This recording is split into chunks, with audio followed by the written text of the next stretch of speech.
இருக்கு. ஆனால் இப்போ பாருங்க, முக்கியமாக இந்த பரந்தூர் விமான நிலையம் ஒரு சம்பவம் இருக்கு. 5600 ஏக்கர் வந்து திட்டமிடப்பட்டுச்சு அந்த விமான நிலையம் அமைக்கிறதுக்கு. அதில் 1700 ஏக்கர் வந்து மக்கள்கிட்ட கையகப்படுத்தப்பட்டுச்சு. இதெல்லாம் பண்ணும்போது மக்கள் கொந்தளிக்க ஆரம்பிச்சாங்க. அங்கே வாழ்வாதாரம் போயிடும், விவசாயம் போயிடும், நாங்கள் போய் எங்கே இருக்கிறது, என்ன பொழப்பு படுத்துறது, என்னுடைய வாழ்க்கை என்ன ஆகுறது. 13 கிராமத்தை சேர்ந்தவர்கள் மிகப்பெரிய ஒரு போராட்டத்தை பண்ணாங்க. அது வந்து என்ன பண்ணுறது ஏது செய்யறதுன்னு முந்தைய அரசு வந்து அப்படியே வந்து எந்த விதமான பதிலும் சொல்லாமல் ஸ்லோவாகவே போயிட்டு இருந்தது. இது வந்து ரொம்ப எதிரொலிப்பாக வருவோம் தான். கடந்த முறை 2025 ஜனவரி மாதம் விஜய் அவர்கள் கட்சி ஆரம்பித்த ஒரு வருஷத்திலே போய் பரந்தூரத்தில் முதல் முறையாக பேச ஆரம்பித்தார். விவசாயிகளுக்கு ஆதரவாக மிகப்பெரிய ஒரு குரலை கொடுத்தார்.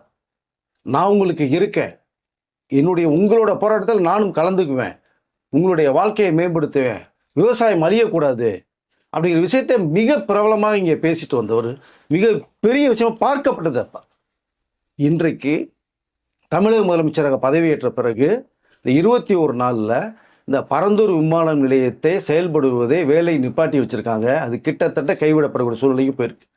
இந்த சம்பவத்தை கேள்விப்பட்டோன்னா பரந்தூர் மக்கள் வந்து அன்றைக்கி நீங்கள் சொன்னீங்க, சாதாரணமாக ஒரு விஜயாக நீங்கள் வந்து சொன்னீங்க, இன்றைக்கு தமிழக முதலமைச்சராக உங்களுடைய செயல்பாடு சிறப்பாக இருக்குன்னு அந்த பரந்தூர் தொகுதி மக்கள் இந்த 13 கிராமத்தில் போராட்டம் பண்ணாங்க. அவரோட சேர்த்து எல்லாருமே இன்னைக்கு விஜய் அவர்கள் தன்னோட மகிழ்ச்சியை நன்றியும் சொல்லிக்கிட்டு ஆரம்பிச்சிருக்காங்க. இதோட சேர்த்து அன்றைக்கு வந்து சில இடங்கள்லாம் வந்து சில பேர் விருப்பப்பட்டு கொடுத்துருப்பாங்க, ஒரு வழி இல்லைன்னு சொல்லிட்டு. அரசு உங்களை வந்து பிரஷர் பண்ணி என்ன பண்ண முடியும்? இப்போ கொடுத்தவர்கள் அந்த பணத்தை என்ன பண்ண தெரியாமல் இந்த கிட்டத்தட்ட வந்து அது 1.5 வருஷத்துக்கு அதாவது 2-3 வருஷத்துக்கு மேலே ஆயிடுச்சு. அப்போ என்ன பண்ண முடியும் அவர்களுக்கு? பட் அந்த இடம் இப்போ இல்லை. பணம் வாங்கினது என்ன பண்ணியிருப்பான்னு தெரியாது. இப்போ அந்த இடத்தை இப்போ இருக்கிற அரசு அது அவர்களுக்கு வந்து வழங்கப்படுமா, அந்த பணத்துக்கு என்ன ஒரு சொல்யூஷன் வரும் அப்படிங்கிற விஷயத்தையும் வந்து தமிழக முதலமைச்சர் அதில் கூப்பிட்டு டிஸ்கஷன் பண்ணிருக்க ஒரு தகவல் வந்துட்டு இருக்கு சார். இது முதல் முறையாக பெரிய அளவில் பேசப்படுது, பார்க்கப்படுது பரந்தூர் நிலையத்தை.